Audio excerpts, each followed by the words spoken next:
안녕하세요. 슬기로운 스테이블 코인 생활입니다. 오늘은 여러분과 함께 정말 중요한 법안 하나를 좀 깊게 들여다볼까 하는데요. 바로 최근 미국 하원을 통과하면서 큰 주목을 받고 있는 지니어스 액트입니다. 이게 미국 최초의 연방 단위 스테이블 코인 표준이 될 거라고 하는데 이게 도대체 어떤 의미인지 또 내용은 뭔지 한번 제대로 파헤쳐 보겠습니다.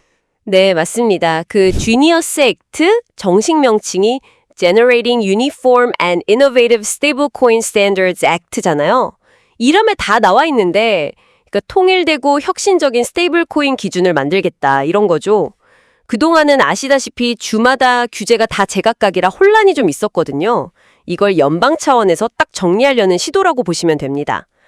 그리고 발의자가 상원의 커스튼 길리브랜드랑 신시아 루미스 이 두 의원인데 민주당, 공화당 서로 다른 당 소속이라는 점도 주목할 만하죠. 초당적으로 이걸 추진했다는 건 그만큼 이게 필요하다는 공감대가 형성됐다는 거겠네요. 단순히 규제 혼란을 줄이는 것 그 이상의 목표가 있을 것 같은데요. 네, 핵심 목표는 역시 연방 차원에서 하나로 통일된 그리고 아주 명확한 기준을 세우는 겁니다. 이걸 통해서 시장 자체의 투명성을 좀 높이고요. 또 당연히 소비자 보호도 강화하고 그리고 스테이블코인이 혹시라도 금융 시스템 전체에 줄 수 있는 그런 위험, 그러니까 시스템 리스크라고 하죠. 그걸 미리 관리하겠다는 의도예요. 더 나아가서는 미국이 글로벌 디지털 자산 시장에서 경쟁력을 계속 가져가겠다 이런 목적도 깔려 있다고 봐야겠죠. 그렇군요. 명확한 연반 규제, 이게 생기면 특히 그동안 좀 망설였던 기관 투자자들 있잖아요.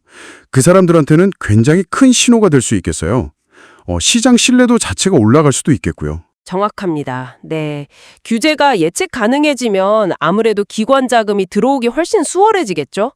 다만 이게 또 양면성이 있어서요. 강화된 규제 요건들, 특히 자본금이라든지 운영 관련해서 요구하는 것들이 있거든요. 이게 소규모 발행사들한테는 좀 상당한 부담이 될 수 있다. 그래서 진입장벽이 너무 높아지는 거 아니냐. 이런 우려도 사실 있습니다. 어쩌면 좀 혁신적인 시도들이 위축될 수도 있다. 이런 지적도 나오고요. 알겠습니다.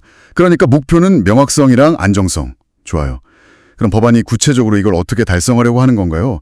발행사들이 이제 뭘 해야 하는지, 특히 운영 방식이나 코인 담보 같은 거요.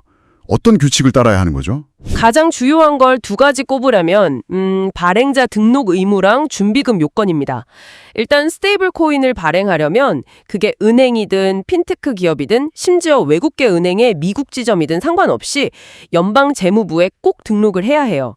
특히 좀 눈여겨볼 부분은 이미 주정부 라이센스를 가지고 운영하던 곳이라도 발행액 규모가 100억 달러를 넘어가면 이건 무조건 연방 라이센스로 바꿔야 한다는 조항입니다. 100억 달러 기준이 있군요. 그리고 준비금 요건. 이거는 예전에 그 여러 사태들을 좀 의식해서인지 굉장히 엄격해진 것 같더라고요. 네, 맞아요. 아주 보수적인 접근 방식을 택했어요. 발행된 스테이블 코인 가치랑 똑같이, 그러니까 1대1 비율로 현금성 자산만 준비금으로 인정합니다. 구체적으로 딱 4가지인데요. 현금, 그리고 은행의 요구불 예금, 만기가 90일 이내인 미국 단기 국채, 마지막으로 연준, 그러니까 페드의 예치된 자금. 딱 이것들 뿐이에요. 그리고 또 재밌는 건 이 준비금을 반드시 발행사의 다른 자산과는 완전히 분리해서 별도 계좌에 보관하도록 강제했다는 점입니다. 네, 그러니까 자산이 막 섞이는 위험을 아예 처음부터 막겠다는 거죠. 정말로 엄격하네요. 약간 그 스테이블 코인의 협의은행, 네로우뱅크 모델을 적용한 느낌도 들고요. 예전에 문제됐던 알고리즘 방식 이런 거랑은 정말 완전 반대 방향이네요. 그렇죠. 네, 완전히 다른 접근이죠. 투명성 관련해서는 또 어떤 조항들이 있습니까? 투명성 쪽은 매년 최소 한 번 이상 외부 회계 감사를 받아야 하고요. 그리고 매달 월별로 준비금을 얼마나 가지고 있는지, 또 스테이블 코인은 총 얼마나 발행했는지 상세하게 공시해야 합니다. 의무예요. 거기에 더해서 기존 금융기관들처럼 자금 세탁 방지, AML, 테러 자금 조달 방지, CFT 규정 당연히 지켜야 하고요.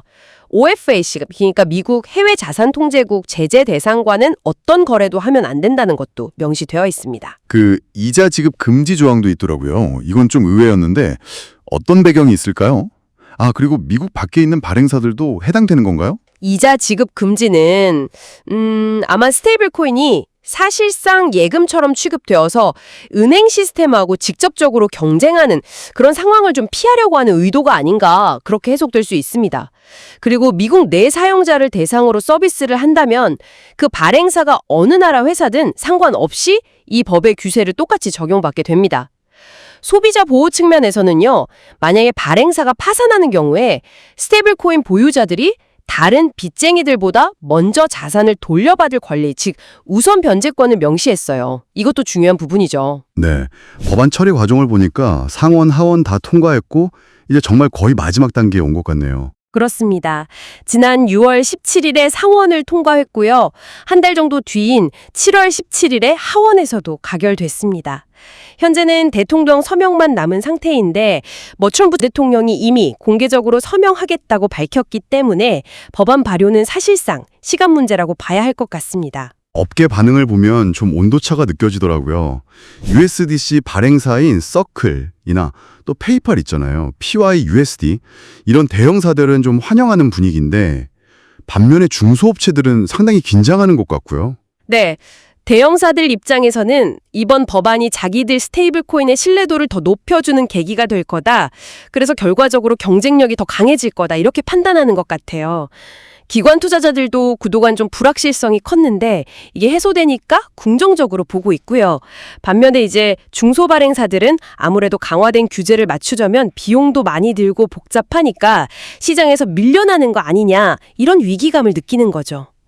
일각에서는 또 너무 엄격한 규제가 오히려 새로운 형태의 스테이블 코인 모델 같은 혁신을 가로막을 수 있다. 이런 비판도 제기되고 있습니다. 네, 정말 이 주니어스 액트는 미국 스테이블 코인 시장이 이제 본격적으로 제도권 안으로 깊숙이 들어서는 아주 중요한 이정표가 될 것 같습니다. 말씀하신 대로 안정성과 성장 촉진이라는 기대, 그리고 혁신 저해라는 우려가 딱 교차하는 그런 상황이네요. 이제 앞으로 진짜 주목해야 할 부분은 대통령 서명하고 나서 180일 안에 나올 구체적인 시행령이에요. 특히 그 외국 발행사나 은행이 아닌 핀테크 발행사들 있잖아요.